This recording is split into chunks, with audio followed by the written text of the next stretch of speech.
Good evening to any viewers watching us on our YouTube channel. I'm Ian Edwards, Councillor and Chair of the Central and South Planning Committee. Before we get into the meeting, I'll just make a few announcements, particularly with regards to the meeting. I won't go into our normal health and safety as there's no member of the public present, and we're all very familiar with what I would otherwise say. Just to describe how the meeting is held, the meeting is in two parts, as you would have seen from the agenda papers online. Part one are the planning applications, and you will hear those discussions and the decisions made. Part two is matters held in private. They relate to enforcement, because that discussion does concern matters potentially of evidence. It is held in private. However, the outcome of the discussions are published. Okay, so as you can see who's in the room, I will very quickly introduce to you the members of the committee. The planning committee this evening making the decisions. On my far right hand side, Councillor Stead, Councillor Chamdal, Councillor Chapman, Councillor Ahmed Boulana and Councillor Yarrow, and on my left hand side, Councillor Cartwright, Councillor Duncan. We're assisted by the team this evening. Jyoti Mehta is our legal advisor, Alex Quayle, Luke Taylor, our Democratic Services, Alec Krushak, Planning Services Manager, and Ed Lawton, his Planning Officer, will be presenting the applications. Okay, we'll move very quickly through agenda item 1, please. Apologies for absence. I've received no apologies. And noted that Councillor Dillon is presently absent. I presume delayed owing to the traffic. There's terrible chaos as a consequence of the building work, the road works up in Breakspear. So hopefully he won't be too late. Okay, declarations of interest before the committee. Any interest this evening? That's none. Matters notified in advance are urgent. There are none. And item 4, as I've described, there are items in part 1 and part 2.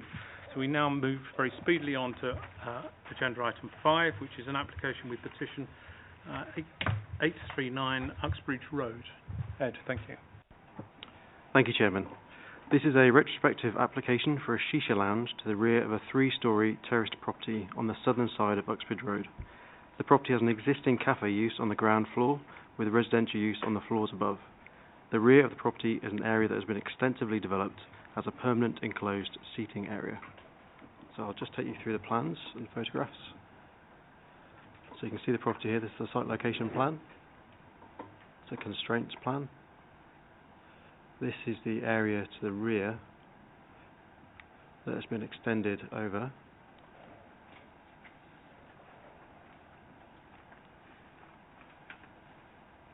And these are the photographs of the internal of the shisha lounge. Members will note that it is not enclosed, and these are the residential properties above. 24 copies of a circular letter in support of the application have been received, plus 2 letters objecting to the proposal. Officers have 2 main concerns about the retrospective application. The Council's Environmental Protection Unit have confirmed their objection to the application as it is not considered an appropriate use due to the close proximity of residential occupiers. No details of any mitigation measures have been provided with the application to demonstrate that any potential noise, disturbance and odour generated from the site could be overcome. In addition, there are no controls in place to limit the opening hours of the premises, and consequently noise and disturbance results in the late evening and night time. The second concern relates to the visual impact of the development. The canopy extends over almost the entire rear area of the premises, and the overall scale, size and design is considered to fail to harmonise with or complement the original building. Members will note there is no addendum to tonight's committee, and for the reasons summarised, it is recommended that the application be refused.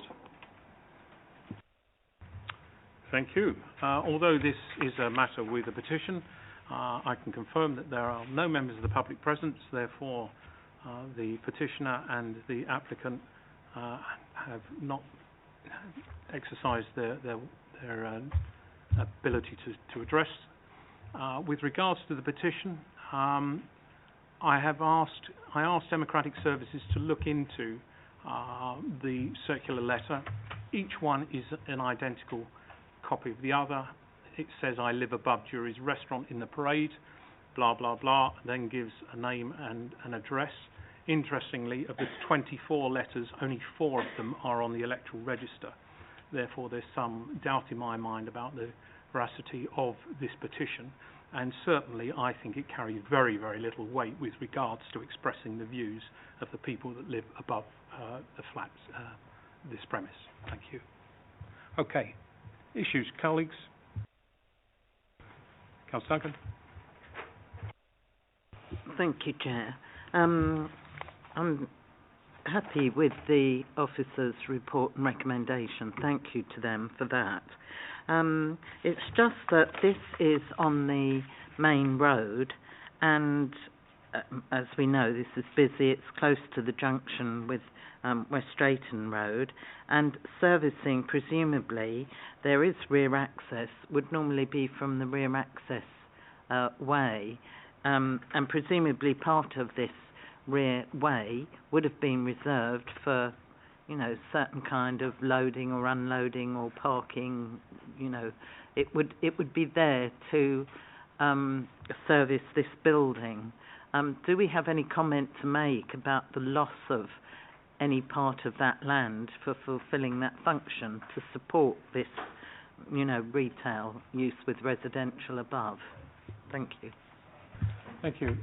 Alex or Red, can you comment on that, please? So if I can refer members to section 710 on page 6 of the report, the assessment is that the servicing of the existing unit is to the front. So we don't believe that the road to the rear is used for the servicing of the existing unit. And what we've also done in our assessment is talk about what the level of difference the development creates over and above the original size and volume of the building, if you like. So this application is recommended for refusal if that building was put to a different use in the future, as it was in the past, and it would continue to be serviced from the road at the front. Thank you, Chair. Thank you.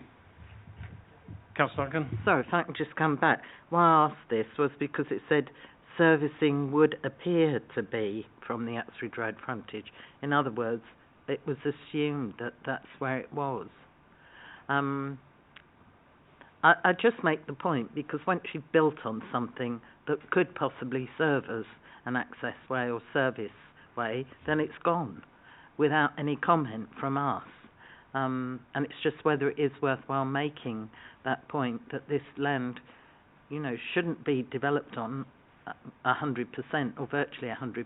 That part of it might be needed for those things.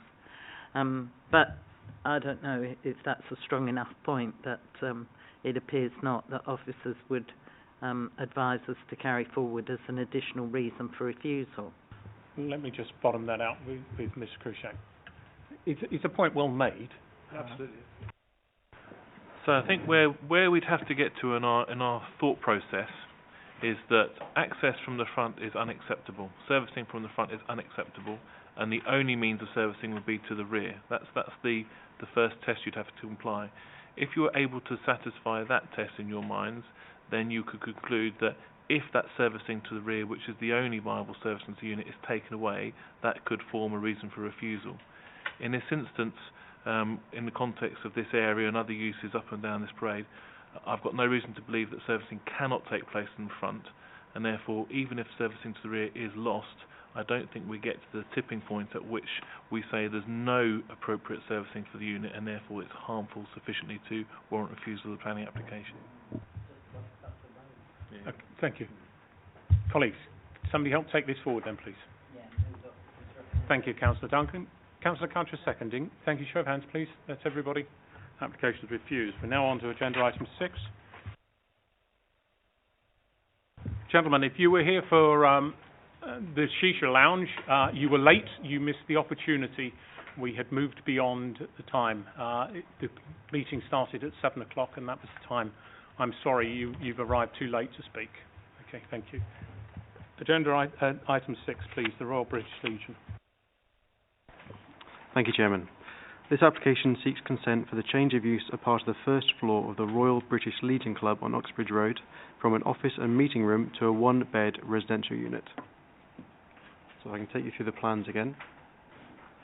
This is the building here on Uxbridge Road. and the area in question is this part here. I would draw members' attention to the close proximity of these two buildings. So moving through, again it's just this part here on the first floor that's being proposed to be a change of use. Now if we look at these plans, the first point to note is that there's an external staircase proposed to access the unit. The other thing I'd like to point out is the size of the unit. So the dimensions, you'll see the internal floor space only creates 30 square metres. The other thing I'd like to point out is that the bedroom here only has one window in this location, and that the kitchen has a width of only 1.2 metres. So if I move forward, this is the external, the front of the British Legion Club, and it is this part here where they're proposing to change the use. And again, I'd just like to point out that close proximity, which is the outlook for the bedroom. This is the front of the element that's going to be altered. These are the windows I was discussing previously. This is the area to the rear. This is where the stairs would come up, so they would access at this point with a new opening there. And that's where the British Legion Club extends to the rear of the property. This would be the outlook for the bedroom window. So there are fundamental concerns with the level of amenity that such a new unit would provide.